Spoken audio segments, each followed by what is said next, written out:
ন্যায্য দাবী কৰি চাকৰি হেৰুৱালে 108 সেৱাৰ প্ৰায় 1000 চালক কৰ্মচাৰী যিটো অমানৱীয় যিটো হোৱা অনুচিত গণতান্ত্ৰিক দেশ এখনত গণতান্ত্ৰিক ব্যৱস্থাত এই ধৰণৰ স্বৈৰাচাৰী নীতি গৰিহণাযোগ্য ন্যায্য প্ৰাপ্তিৰ দাবীত প্ৰতিবাদ সাব্যস্ত কৰিছিল 108 সেৱাৰ চালক কৰ্মচাৰীসকল আৰু তেখেতসকলক সেইবাবেই চাকৰিৰ পৰা অব্যাহতি দি নিৰ্দেশ পত্ৰ দিয়া হৈছে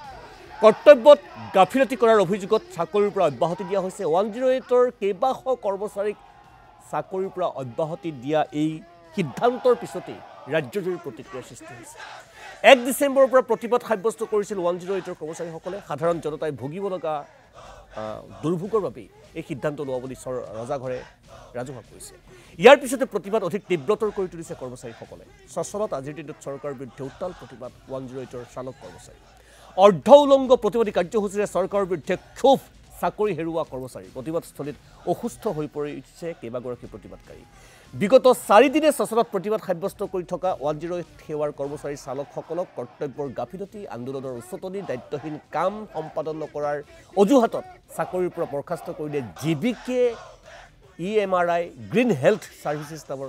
কোম্পানীটোৱে প্ৰতিবাদকাৰী পক্ষত থিয় দিছে কংগ্ৰেছ আৰু কৃষক মুক্তি সংগ্ৰাম সমিতি আৰু এতিয়া ৰজাঘৰে নতুন কৌশল অৱলম্বন কৰিছে আকৌ নিৰ্দেশনা পত্ৰ ৰাজহুৱা কৰিছে যাৰ যাৰ সেৱাত জইন কৰিবৰ ইচ্ছা আছে যোগদানৰ ইচ্ছা আছে পুনৰ যোগদান তেওঁলোকক কাইলৈৰ ভিতৰত যোগদান কৰিবৰ বাবে আহ্বান জনাইছে মৃণাল কুদ্দুছ পৰে পৰে সংযোজিত হৈছোঁ মোৰ সতীৰ্থ মৃণাল কুদ্দুছৰ সৈতে মৃণাল কুদ্দুছৰ সৈতে 108 সেৱাৰ একাংশ কৰ্মচাৰী আছে মৃণাল মই যিটো প্ৰসংগ উত্থাপন কৰিছোঁ যে তেখেতসকলে প্ৰথম কথা প্ৰতিবাদৰ গোটেই ধাৰাটো কিদৰে লৈ যাব এতিয়া প্ৰথম দ্বিতীয় আমি গম পাইছোঁ যে চৰকাৰে নতুন ষ্ট্ৰেটেজি গ্ৰহণ কৰিছে যে এই প্ৰতিবাদকাৰীসকলক চাকৰিৰ পৰা নিলম্বন কৰিছে ঠিকেই আছে অব্যাহতি দিছে ঠিকেই আছে নতুনকৈ আজি এখন নিৰ্দেশ পত্ৰ উলিয়াই যিসকলৰ ইচ্ছা আছে পুনৰ তেখেতসকলক কাৰ্যত যোগদানৰ বাবে আহ্বান জনাইছে অৰ্থাৎ ডিভাইড এণ্ড ৰুল যিটো ব্ৰিটিছ ৰাজৰ এক অত্যন্ত গৰিহণাযোগ্য নীতি সেই নীতিয়ে যেন বৰ্তমান গণতান্ত্ৰিক ব্যৱস্থাত ব্যৱহাৰ হৈছে মৃণাল কুদ্দুছ তেখেতসকলে কি কয় হয় সুনীল কুমাৰ ভূঞা সৰ্ববৃহৎ গণতান্ত্ৰিক দেশখনত এক অগণতান্ত্ৰিক প্ৰক্ৰিয়া দেখিবলৈ পোৱা গৈছে যিসকলে নিজৰ ঘৰ চলাব নোৱাৰা হয় নিজৰ পৰিয়াল চলাব নোৱাৰা হয় প্ৰতিবাদত নামিছে সেইসকলৰ সমস্যা সমাধানৰ পৰিৱৰ্তে তেওঁলোকক অধিক সমস্যাৰ দিশে ঠেলি দিয়া পৰিলক্ষিত হৈছে তেওঁলোকৰ চাকৰিৰ পৰা বৰ্খাস্ত কৰা পৰিলক্ষিত হৈছে অৰ্থাৎ এক মানসিক চাপত ৰাখি তেওঁলোকক কামত লগাবলৈ চেষ্টা কৰিছে চৰকাৰখনে আৰু তাৰ বিৰুদ্ধে ওলাই আহিছে গণতান্ত্ৰিক দেশৰ এইসকল কৰ্মচাৰী আৰু তেওঁলোকৰ পৰা পোনপটীয়াকৈ জানিবলৈ চেষ্টা কৰিম আপোনালোকৰ গধুৰ দায়িত্ব আছে চিকিৎসা খণ্ডটোক উন্নত কৰিবলৈ মন্ত্ৰীগৰাকীয়ে কৈ চিকিৎসা খণ্ড উন্নত কৰিব লাগিব প্ৰাথমিকভাৱে ৰোগীয়ে আপোনালোককেই পায় আৰু আপোনালোককে এতিয়া কেৰেপ কৰা নাই চৰকাৰে হয় এইটো বৰ দুখজনক কথা আপুনি যিকেইটা কথা ক'লে হয় চিকিৎসা খণ্ডক উন্নত কৰিবলৈ আমাৰ বহুখিনি আমাৰ কষ্ট আছে তাত উন্নত কৰাৰ ক্ষেত্ৰত যথেষ্ট উন্নত হৈছে চিকিৎসা সেৱা কোভিডৰ সময়ত আপোনালোকে সকলোৱে দেখিছে এনেকুৱা এটা অৱস্থালৈকে আমি গৈছিলোঁ কোভিডৰ সময়ত ক'ৰবাৰ হোটেল এখনত আমি ভাত খাবলৈ আমাক নিদিয়ে সোমাবলৈ কাৰণ কোভিড ৰোগীৰ লগত যথেষ্ট কষ্ট কৰিছে তাৰ প্ৰতিদান কিন্তু আপোনালোকে পোৱা নাই এতিয়া আপোনালোকৰ সিদ্ধান্ত কি হ'ব এতিয়া সিদ্ধান্ত যিহেতু আমাক কোনো এটা পক্ষই আলোচনা বা সমাধানৰ ইচ্ছা কৰা নাই আৰু ইতিমধ্যে আপোনালোকে গম পাইছে বহুখিনি ল'ৰা আমাৰ টাৰ্মিনেটো কৰিছে গতিকে আমি উপায়ন্তৰ হৈ আমি যেতিয়ালৈকে আমি ন্যায্য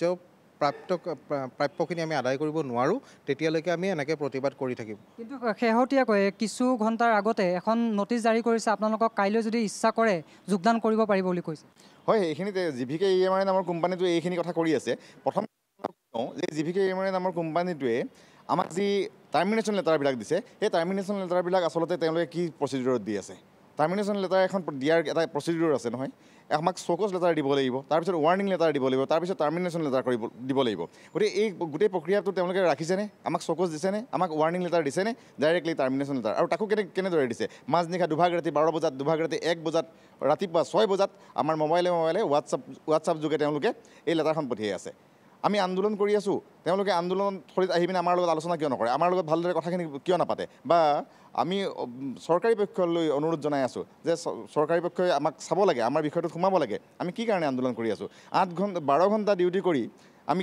8 ঘণ্টাৰ দৰমহা পাম বা অতিৰিক্ত 2 ঘণ্টাৰ দৰমহা দি আছোঁ আৰু 2 ঘণ্টাৰ দৰমহা আমাক কিয় দিয়া নাই সেইখিনি আমাৰ জানিবলগীয়া কথা সেইখিনি আমাৰ প্ৰাপ্য সেই প্ৰাপ্যখিনি বিচাৰি পিনে আমি এই আন্দোলন কৰি আছোঁ যোৱা 17টা বছৰ দিন এই কামটো কৰি আছোঁ এইদৰে চলি গৈ আছোঁ এতিয়া কি আমি আমাৰ প্ৰাপ্যখিনিৰ বাবে আমাৰ যিখিনি আমি প্ৰবঞ্চনা পাই আছোঁ এইখিনিৰ কাৰণে আমি যুঁজিব নোৱাৰিম নেকি গতিকে এনেকুৱা ধৰণৰ কথাখিনিৰ কাৰণে আমি আচলতে টাৰ্মিনেশ্যন লেটাৰখন পাইছে কিন্তু পুনৰ যোগদানৰ কাৰণে যিখন নটিচ দিছে সেইখন আপোনালোকে পাইছে আমি এতিয়ালৈকে পোৱা নাই আপোনালোকৰ মুখেৰেহে গম পাইছোঁ এতিয়ালৈকে আমি অৱগত নহয় এই ক্ষেত্ৰত গতিকে আমি পালেও আমি 3000 কৰ্মচাৰী আমি এটা থিৰাং কৰিছোঁ নাই থাকিম নাই মৰিম এনেকুৱা অৱস্থালৈকে আমি যাম কাৰণ আমি সচলৰ পৰা আমি উঠি নাহোঁ আমাৰ সিদ্ধান্ত যেতিয়ালৈকে আমি কোনোবা এটা পক্ষৰ পৰা লিখিত আশ্বাস হ'লেও নাপাওঁ কোম্পানী বা চৰকাৰে এটা চক্ৰান্ত নিশ্চয়কৈ ৰচিব পাৰে যে তাৰ পৰা প্ৰতিবাদৰ পৰা উঠি একাংশই যোগদান কৰক কিন্তু তাৰ পৰা উঠিব নে নুঠে আপোনালোকৰ কোনোবা লোকে আমাৰ বিশ্বাস কোনো নুঠে সকলোৱে গম পাইছে কাৰণ প্ৰত্যেকজন কৰ্মচাৰীয়ে এই ক্ষেত্ৰত সজাগ সচেতন কাৰণ প্ৰত্যেকেই ন্যায্য প্ৰাপ্তিৰ বাবে ওলাই আহিছে আজি আপোনালোকে দেখিছে চাগে ৰাতি এই মহৰ কামোৰত গোটেই মানুহখিনি তাত তেনেকৈ মন্ত্ৰী অশোক সিংহাল ডাঙৰীয়াৰ পৰা আপোনালোকে এতিয়ালৈকে সঁহাৰি পাইছে বৰ্তমানলৈকে আমি প্ৰথম অৱস্থাত যিবিলাক দাবী কৰি আছিলোঁ তেওঁলোকে পাইছিলোঁ কিন্তু বৰ্তমান যি সময়ত আমি 1 তাৰিখৰ পৰা আন্দোলন কৰিছোঁ এই সময়ত আমি যোগাযোগ কৰিব বিচাৰিছোঁ কিন্তু কোনো সঁহাৰি পোৱা নাই সেইটো অতি দুৰ্ভাগ্যজনক কাৰণ আমি এনেকুৱা এটা ছাৰ্ভিচ কৰি আছোঁ যিটো মানৱ সেৱাৰ লগত জড়িত হৈ আছে আমি আজি 17টা বছৰ এই মানৱ সেৱাৰ লগত জড়িত এটা ছাৰ্ভিচ কৰি আছোঁ গতিকে আৰু মাননীয় মুখ্যমন্ত্ৰী মহোদয়ে এটা কোম্পেনীক এই ছাৰ্ভিচটো এৰি আমাৰ ওপৰত দায় আহিলে কেনেকৈ হ'ব গতিকে মাননীয় মুখ্যমন্ত্ৰী মহোদয়ক মই এটা ৰিকুৱেষ্ট কৰিছোঁ আমি এটা মোৰ ফালৰ পৰা আমাৰ 108 মৃত্যুঞ্জয় কৰ্মচাৰী সন্থাই আমি এটা অতি সোনকালে আমাৰ যিখিনি দাবী আছে এই দাবীখিনি আপুনি অকণমান চকু দিয়ক আৰু আমি বিশেষ দাবী বিচাৰিছোঁ যে আমাৰ যিটো ছাৰ্ভিচ কৰি আছোঁ এই ছাৰ্ভিচটো অকণমান সুৰক্ষা দিয়ক আৰু আমাৰ যি দৰমহা হয় এই দৰমহা এতিয়া যি বৰ্ধিত হাৰত বাঢ়িছে বজাৰৰ মূল্য যি বৰ্ধিত হাৰত বাঢ়িছে সেই বৰ্ধিত হাৰত বঢ়াৰ বজাৰৰ মূল্যৰ লগত আমাক খাপ খুৱাই পৰাকৈ মাত্ৰ কেইটামান আমাক মূল্য দিব বিচাৰিছে এতিয়া কিমান পাই আছে আপোনালোকে কিমান লাগে বুলি কৈছে আমাৰ তেনেকুৱা ধৰণৰ আমাক কোনো কিমান লাগে সেই প্ৰশ্নটোৰ উত্তৰ অকণমান দিবলৈ জটিল হ'ব কিয়নো আমি বৰ্তমান আমি মাত্ৰ 12 ঘণ্টা কাম কৰি আমি মাত্ৰ 14-15 হাজাৰ টকা লাভ কৰোঁ আৰু আমাৰ 2 ঘণ্টা মৃণাল আপুনি তেখেতৰ লগত কথা পাতক তেখেতসকলৰ লগত কথা পাতক মই আমি পৰৱৰ্তী বুলেটিনতো সেইখিনি সম্প্ৰচাৰ কৰিম আপুনি কথা পাতক সবিস্তাৰে মৃণাল কুদ্দুছ মই এই মুহূৰ্তত ধন্যবাদ জনাইছোঁ